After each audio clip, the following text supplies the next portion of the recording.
We're excited to be launching a new Healthcare IT Today interview series where we do a deep dive with interesting people in the world of healthcare IT. While we love the shorter interviews we do that highlight a wide variety of experts on healthcare IT today, there's sometimes and some people that you just want to dive a lot deeper. To launch this new video series, we sat down with Brendan Keeler, longtime interoperability expert who's worked at a variety of different companies, including starting his career at Epic.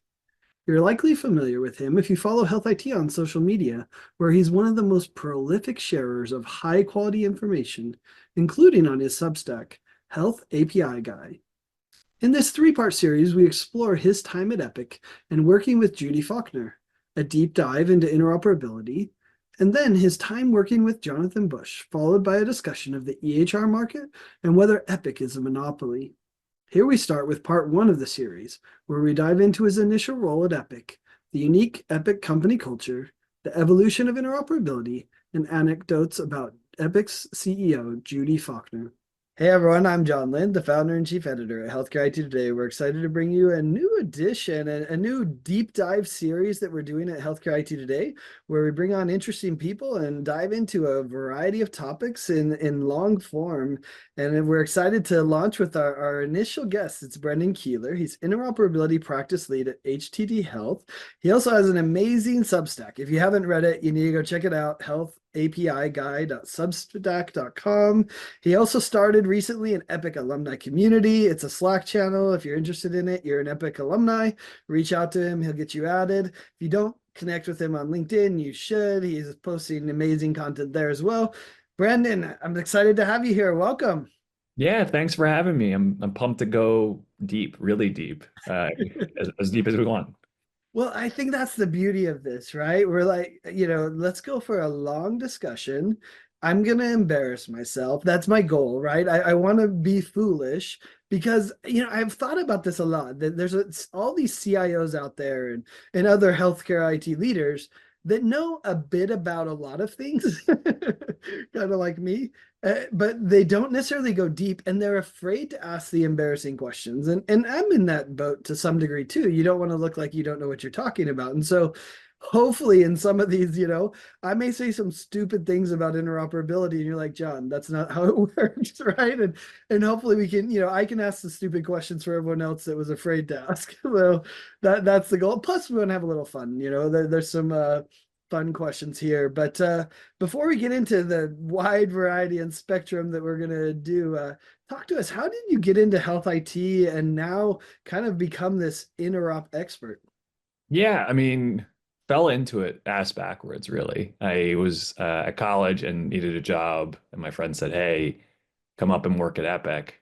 I'm like the video games, like what's so went, but applied and got brought in as a engineer, but really wasn't psyched to be in Verona, Wisconsin, in a basement, Yeah. coding through the cold winters. So I said, "Hey, like, is there anything a bit more people facing?" And um, I was on the phone with this guy, a good friend of mine, Nick John. He's over at Redox right now, and he was working at Epic. He said, "Well, you could be EDI." I'm like, "Well, that sounds cool. Is it like FBI? Like, what are we doing here?" But So it's you went from way Epic Games to the FBI, but no, you're in Verona coding EHR software.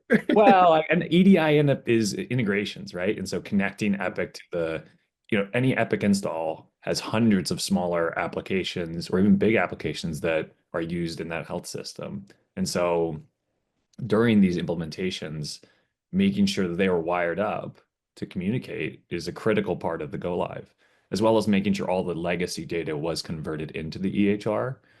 And so that was a little bit more people facing, right? The EDI is technical. It's extremely technical data and standards and all this stuff. But, very much going on site to Wellstar in Atlanta, great install. Going on site to CHI in Omaha, nightmare for a bit, at least to start. That's Uh, just as cold, but I had some good steak and stuff on that install. Got to go to Little League World Series. nice. But yeah, it was a great job, but Epic is high highs and low lows. It's really hard work. And after a year plus of these 90-hour weeks, 100-hour weeks, and then, work hard, play hard on the weekends in Madison, which is a really good transition for someone right out of college. They offered, I was ready to leave, and they said, you know what? Do you want to go to Singapore? I'm like, oh shit, like that's a different ball game. So I went back to my parents, my family. I'm like, hey, what do you guys think about me moving halfway around the world? And they're like, yeah, you should definitely go for it. Like, you gotta go. So I went back and I went to my team lead at the time, this guy Scott Moss. I'm like, Scott, I want to do it. He's like, sorry, we gave that away. Do you want to go to Dembos? And I'm like, sure. Where is it? And so, Where is it? and so I moved to the Netherlands and was there. At first, I thought a year, then 2 years, and then 4 years. And so got to do data exchange, the same sort of integration, but in Dutch. So a new level of translation, and got Sure. to do interoperability with a capital I. So sort of the data exchange between hospitals, and got to launch that there alongside a colleague, Kuhn Arnaldus, who's still running that and leading that and helping scale it. It's the first international place where this was done outside of the U.S. in terms of interoperability, exchange of that core clinical data between provider organizations. And so yeah, Epic was the start of my career, and it was a heck of a lot of fun. And that's how I got into healthcare, was just through 5.5 years, two sabbaticals between my now wife and I. When you're at 5 years, you get these longer trips to any country you've never been to before that Epic pays for. Wow. And so we got to do a lot of travel, and then I turned my laptop in. That's awesome. I mean, it's so interesting, first of all, and we'll dive in later on a lot of the interop stuff, but people when they're like, oh, interoperability is kind of newish, right? Or why aren't we sharing data?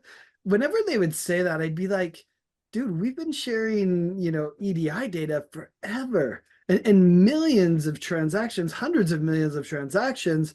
Of course, it was all like revenue cycle based data, not the health data, the clinical data that we're trying to do now.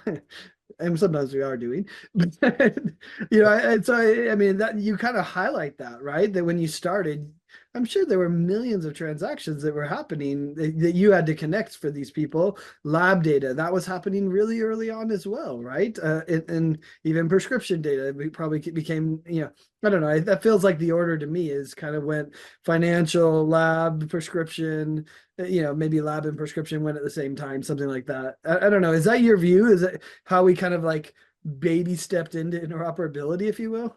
Yeah, like you're kind of nailing, like, people view interoperability as the clinical data exchange, the query stuff that happens on HIEs as interoperability, or they view it as like everything. It's sort of this shitty term that needs to be unpacked, because what it really means is any workflow that's done manually and has not been digitized in a connected fashion, like that is interoperability and the superset of all that. And so it's actually better to break it down into constituent parts and say, how far along the journey are we in solving that problem in a cross-organizational way? So there's intra-organizational stuff where I started my career of, how do I wire up everything within Kaiser Permanente or Sutter or Wellstar? And that integration, that's great, but like, I don't count that as interoperability. People do, but like, that's just integration, intra-operability. And there's a lot of like HL7 that we've been doing since the 90s to solve that problem set. The more interesting problem set is infrastructure at a national level or even the state level, building the highways between organizations, between provider organizations, between providers and pharmacies, between providers and payers. And if you think about it in that lens of, do we have digital pathways that we've created for each of those exchange between those entity types? And are they ubiquitous? Are they available? You can start to break down and say, how solved is this problem? And so circling back to your point, claims and eligibility is a semi-solved problem, like in the sense that we have a digital solution that is ubiquitous or nearly ubiquitous. Very few people hopefully do paper claims today. Yeah, we But saw that when Change Healthcare went down. Nobody knew how to do it. Not, and even, someone highlighted this to me. They said, yeah, when it went down, people were like, well, let's fire the paper-based claim. They'd send the paper-based claim in. Little did they know that they were sending it to a third party that was then using the exchange. So it wasn't even a paper-based exchange. No, and so it's been digitized, and there's definitely drawbacks, right? I think you see that with if you focus on that subset of interoperability, specifically claims and eligibility, the revenue cycle. Um, we have a ubiquitous system. That's cool. We have something that can communicate to almost any payer and provider back and forth, but it's not optimized. There's definitely room for improvement, Sure. and there's also no redundancy. So in other industries, when you have networks, you have redundant systems. You have different parallel tracks or rails, and so payments. You have Visa and MasterCard just for credit cards, but then you have cash, you have ACH, you have other parallel paths to achieve payments, debit. And so we don't have that for our most sophisticated national infrastructure, sophisticated in the sense of like most digitized, which would be claims and eligibility, because it's we've been doing it for the longest. We have one track. It's all these clearinghouses are all one mega network. And so there's no parallel path. And so that lack of redundancy shows that there's definitely still improvement in that aspect. That if we're focusing on that piece of interoperability, claims and eligibility still have room to improve.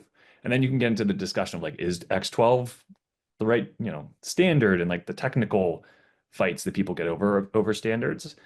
And I think it's just the question is the job to be done around those digital transactions, is it perfect? Can we always check eligibility? Can we always send in a claim and get a response? Are we doing it in the fastest possible fashion? And if the answer is it's not instant, it's not always working, we can't use it for everything, then there's still room to improve. But with that specific problem, we're pretty far along. So we're getting to the juicy part though, right? Because I've been asking this question of some of the exchanges, right? The clearinghouses, like, can you build redundancy on a clearinghouse? Of course, we all know the answer in technology is you always can, right? Like with enough resource and willpower, you could do anything, right? But fundamentally, I've heard one person that I talked to, they argued that there's so many nuances with each payer that they're not going to build the redundancy and we'll never have that redundancy. What's your view? Can we build redundancy in clearinghouses, or are we, I heard someone else say, oh, well, here's how I'm going to approach redundancy. I'm going to use this clearinghouse for these payer and this clearinghouse for these payer. At least then if this one goes down, only half of my revenue is impacted. I was like, that's not really redundancy.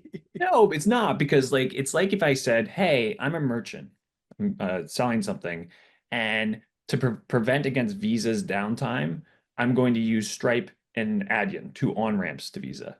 Yeah. Visa goes down, you're shit out of luck." And so like the same thing goes for clearinghouse, the mega clearinghouse network. That yeah, you could have change and steady, and you could or like Waystar and whoever. Melody They're and all interconnected in such a way that if you're sending to Humana and they have change and change is down, well, shit, doesn't matter. You have two on ramps as a provider. And so the actual level up would be, a net new network that takes a different tack than X12 or says we can do 10x better. It's really hard to build that. Network building is the trickiest product building like business you can try and attempt, and especially when it's not greenfield, when there's already a solution. So there's already this solution, it kind of works, and to go convince a bunch of providers that you can provide, claims and eligibility at scale, you need to have coverage, and if you don't have coverage, then you have to figure out what's the atomic network where I could convince somebody to do this. So I haven't seen anyone attempt the net new network, and we're also yoked to X12 by law because of HIPAA. And so those things keep us sort of firmly entrenched on how do we iteratively improve this kind of ancient hackneyed system and get yoked to this. We're yoked to really one payment rails. If you consider claims and eligibility, the payment rails of healthcare. yeah, no, it's not going to change, I think. But so the other thing, I think we had this debate online one time. It's like, yeah, I think it was a question of like how much interoperability is happening, how much could happen. And it was, I think I wrote an article saying, hey, we're sending millions, billions, trillions of transactions, but if the problem is hundreds of trillions of things, well, we haven't made a dent in it. And I think you argued interoperability is never done, which I think is kind of where you led before, right?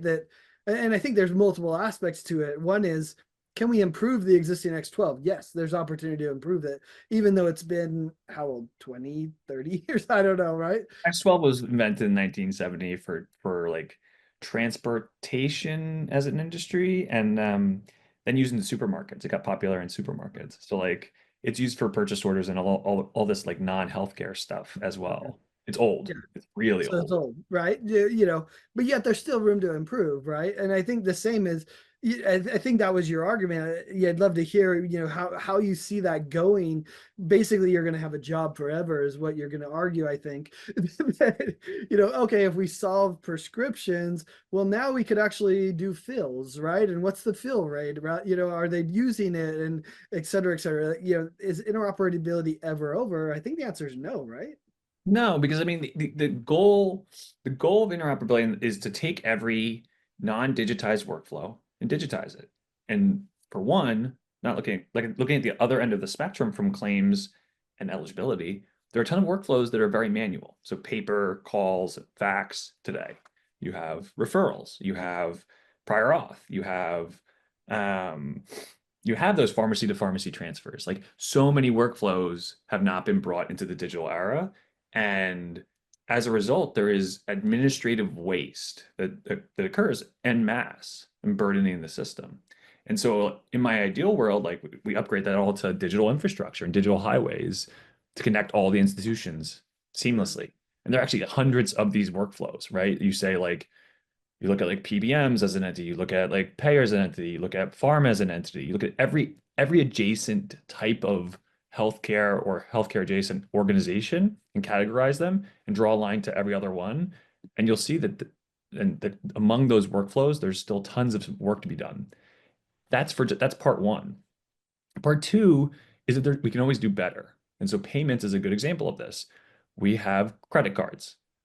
Are credit cards perfect? No, but they leveled up over maybe cash or something like that in terms of payment rates and like merchants seeing conversion. We can do better. And you see continued innovation in the payment space outside of healthcare to say, okay, let's do real-time transfers, right? There's these two networks in fintech or in finance rather in banking. They're emerging that allow for leveling up ACH. So that's the bank to bank transfers you have to make it real time. So we can make things real time. We can make claims real time. We can make it actually work at, continue to make it work at scale for every single provider, every single payer. So, you know, unless latency is zero, unless success rate is 100%, unless the digital rails help accomplish every net new workflow and entity type, then, you know, we're not done. And so like I can assure you that we're not even 10% of the way there in terms of if you drill down into every possible workflow. Yeah. It kind of reminds me of an EHR go live, right? You're like, dude, we just did the EHR go live. We're done, right? Like there is this bit, I mean, this, you've been there, right? Where you're like, dude, we did it. And then you realize, wait, there's 5,000 tickets waiting for me on optimizations and changes and implement, where it's like, wait, the EHR go live, the EHR implementation is never done. I think the same is true for interoperability, right? Like, and here's the maybe cynical way to look at it. There's always something someone can complain about. Life. That is life writ large, right? Like we are as humanity is there's this movement called like EAC. We're always looking to accelerate, to grow, to get better, to find the next thing. And so like there's a question always of a problem set. Are we good enough? Is the solution we have good enough? And like that's worth considering, right? Like if I look at every workflow, what is the highest priority? Especially if I'm like the ONC, now ASTP, the government, and I'm saying, what do I incentivize or promote from an Sure. infrastructure level? And you got to like a product manager, like the ONC and ASTP and CMS to some degree are the product managers for national infrastructure. They have to choose where to place bets, where to put money, where to put incentives to help build like national federal not maybe not federal but even private infrastructure that scales and connects everything ubiquitously. And so what's good enough, right? Like some workflows you're like pharmacy to pharmacy transfers, maybe we don't prioritize that. Image exchange for some reason not prioritized in the US, but prioritized in other countries. And so you can, there's some some movement of that. You can debate what's right or wrong there because we don't have infinite resources. And so you may look at claims and say, right now we're good enough there. We have Mm. something, it works. Let's focus on let's go focus on other things. So Yeah. you can product management can be just for one product, it can be for a company, it could be for the country. Hmm. That's awesome. Well, let's shift gears. I mean, it's interesting. You gave a little bit of a view into Epic's culture. I'm still processing, your comment that there were a lot of highs and a lot of lows. I'd love to hear more about that, and and how that plays out. Uh, you know, and here I'll describe my external view of Epic, which I finally made it to campus, as you know, made it to UGM. Quite the experience. It's hard to describe. You really have to just go and experience it, which by the way, they have free tours. You can just go by. I was like, well, who's the tour guide? They're like, no, we just give you a map and you walk around. I'm like, really? But that was part of the culture. They just trust that you're gonna be good, and I'm sure if something happened, they deal with it. But yeah, anyway, I'd love to hear. How would you describe kind of that overarching Epic culture from an insider, now outsider perspective? I mean, Epic's culture is one of, like they're recruiting young talent out of college and saying, we're going to teach you as like a second college almost. They don't say it, but like you get an education in healthcare and healthcare technology that is frankly unparalleled. You get to be with a bunch of like-minded individuals and people who work hard. And you churn out if you don't in the first year or two rise to that standard. Like there is the, the people that leave say, oh shit, this was way too much work. Oh shit, this is, not cushy. Or they just can't deliver. And so there's an intense expectation to work really hard, or at least there was when I was there. Sound like the old man, like back in my day. But I still think it's there. And you walk out with an education on healthcare technology, and a bunch of like good organizational skills, right? Because they invest in that in terms of how you project manage and how you organize your time and getting things done. Um, there's some eccentricities, right? Like Judy, if you can map CEO, I've worked for two CEOs that fall on the opposite sides of the spectrum in a lot of ways, right? I worked for Judy and I worked for Jonathan Bush. And on one Yeah, side, we'll you have talk Jonathan. about Jonathan later. Yeah, the extrovert of extroverts, and then Judy, quite the introvert, but united by both being quite brilliant in their own way. And so Judy, she is really brilliant and also extremely dedicated and focused, right? Like to keep company values aligned for 30, 40, 50 years, whatever, to keep um, some principles about a single database to or um, not to merge with anyone, not to acquire, not to be acquired, right? Those are antithetical values to much of modern corporate America. Yep. But when you have a principle and a code and you keep that for a long time and you drive single-mindedly with a focus, and that you can end up being right. And some of these bets, specifically the bet on a integrated system, a single database, have proven to be overwhelmingly, undeniably correct.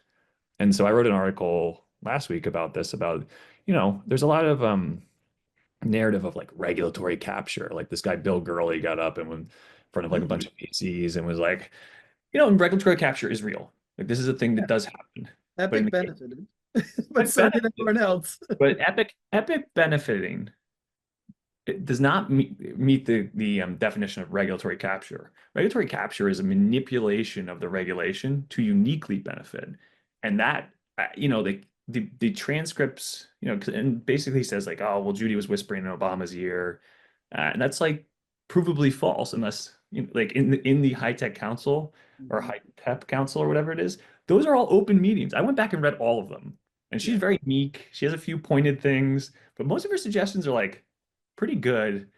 And then there's another council underneath them, the standards council, that did all the recommendations for what should be in meaningful use. So all the shit that people point to actually came from that council, and people like Cerner were on that. So I don't know. Could it have happened? Is there some element of it? Sure, she was in the room. the room where it happened. Hmm. But it doesn't, they were not in pole position. And it's hard to imagine them being so deft in these meetings that are public that we can read the transcriptions of to manipulate the criteria to do something that uniquely advantaged Epic. I do think it uniquely advantaged the EHR industry. They were Yeah, part of that and they executed really well. And that in combination with a ton of tailwinds in terms of hospital consolidation because of Stark laws and the anti-referral patterns, um, and the enterprise dilemma, which is that enterprise businesses across all industries choose integrated systems for because the management of the disparate systems and the integration between them becomes an overwhelming burden in terms of security practices, privacy practices. And that force alongside their single-minded choice and unwavering choice to have a fully integrated monolith aligned with the purchasing decisions of so many hospitals across America. And so, like, right or wrong, that is the the largest factor in their success alongside all the tailwinds that we can talk about. that's interesting. I mean, I agree with you. I think it wasn't regulatory capture. I think high tech would have happened if Judy did nothing because they were scraping for any shovel ready, which ironically meaningful use took 2 3 years to like finally cut a check. But that was the shovel ready high tech act. And it was there and it had been proposed, and it was like, yeah, we can do this. 36 billion of a trillion. Oh, that seems reasonable, right? And if I'm a senator from Ohio that only knows about farm subsidies, then yeah, should we apply technology to healthcare? Yes. Should they use a certified system that actually is capable? Yeah, that sounds reasonable. Should we make sure they're actually using it? Meaningful use, right? Like, yeah, that all sounds reasonable. Anyway, we'll save meaningful use for another deep dive someday and the impact. But yeah, I think it would have happened otherwise. It's interesting you say that you think the reason Epic was so successful was this single database, one vendor, you know, what I think it is. Although I certainly, we saw that Epic won over Meditech because Meditech was slow to the ambulatory side, right? If they were faster, it would be interesting to see how it would have played out, right? But they weren't. So and they are there now with Expanse. But you know what I think it is, and I saw this in Judy.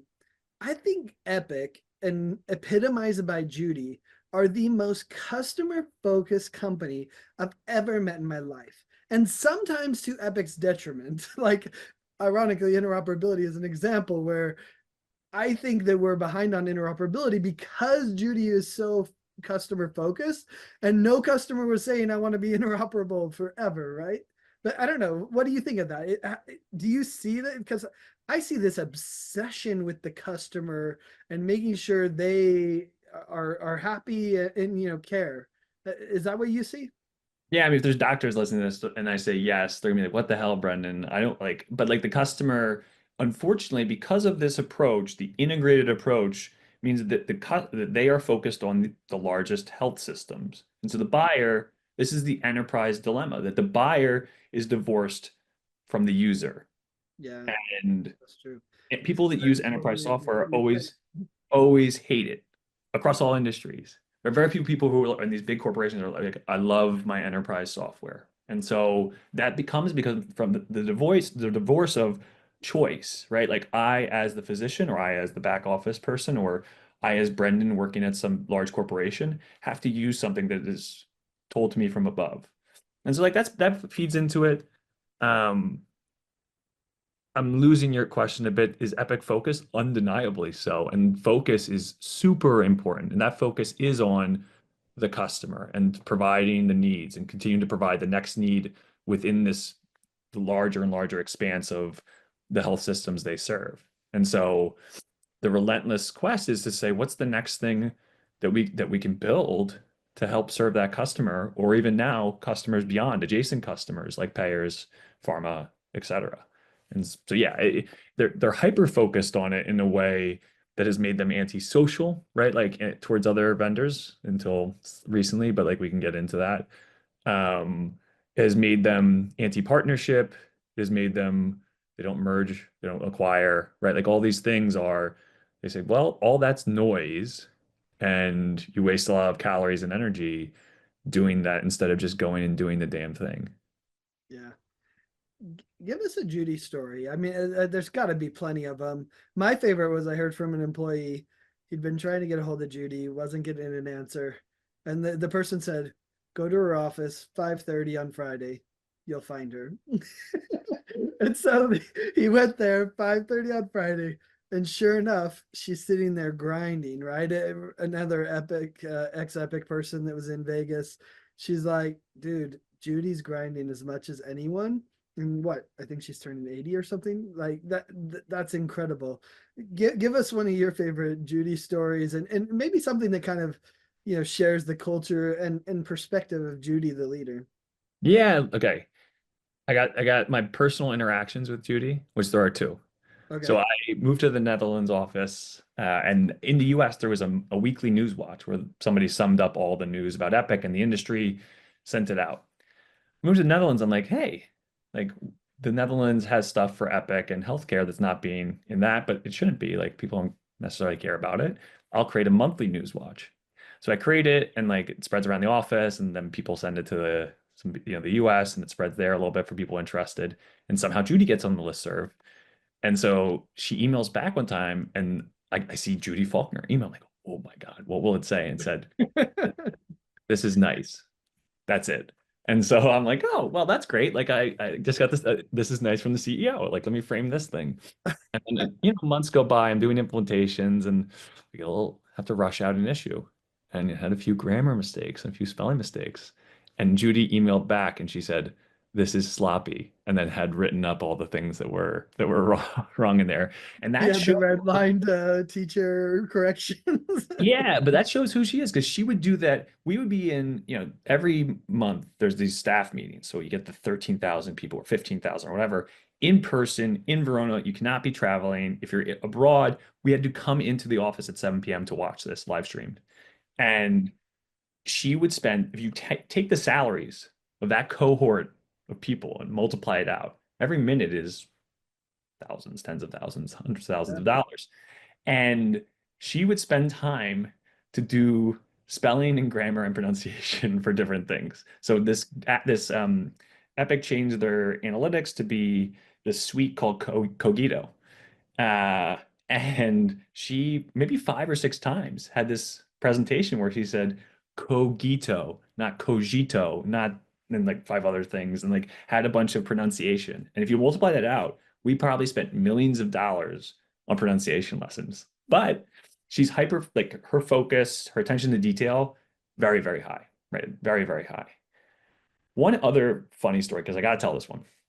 Yeah. I mean, just to finish that story, I think is it I think I just read a Judy story that she requires them to write something as part of the interview process, which is goes to your thing that the details and grammar matter, which I guess ChatGPT is going to help with that. You could have run it through that, but It can help with it regularly. AI is changing everything, right? But I will say the interview process, I don't know if it's changed. It's very interesting, like with the writing, with the coding interview, with this like ink blot test or something like that, like some like personality test. And with the results of that, it actually is used for whether or not you can move up the TL, the team lead chain, okay. and be a coach, Wow. supposedly. I don't know because No, I never interesting. had to move up that. So That's really interesting. Well, and when you see the numbers, I think she said 300,000 resumes with 5,000 hires or 10,000. Anyway, it's like, yeah, the numbers are in their favor. They have to figure out a way to filter. Anyway, sorry. What's your story? The one you have to tell. I got to hear it. okay, I got to tell this. So we're in staff meeting, and there's a couple of really funny staff meeting stories, but this one in particular, Judy's going through maybe a Cogito story or whatever, and then all of a sudden she goes, "Next slide. It's a picture of poop." She said, "Whose is this?" And everyone's like, "What?" Just poop on the ground in a hallway in Epic campus. And I'm like, "What are you talking about? Like, how is this possible that someone poop on the ground?" And then she's like, "Somebody brought their dog in, and the dog pooped in the gar on the ground, and we're not gonna be allowed to let anybody else, they bring their dogs in, and we have to change the rules." And all of a sudden, in the room, this big room, deep space, you had microphones that were all around, right? You had that people could at a certain point ask questions. There's always a Q&A Yeah, section. that's cool. Um, well, some guy walks up and he grabs the mic and he's like, "Judy," and everyone turns their head. 13,000 people. And he's like, "Mine." It's just owns No up to it. way. And I don't even think he was right. Like, this longtime EDI guy, and and he's just, I think he thought it was because he was like, "Well, I have a dog, and maybe it was me." But it was, So oh he boy, just went and owned it, whether it he was him wasn't or owned not. it. He did not need to do that. The level of ownership, all this to say, level of ownership at Epic, high. So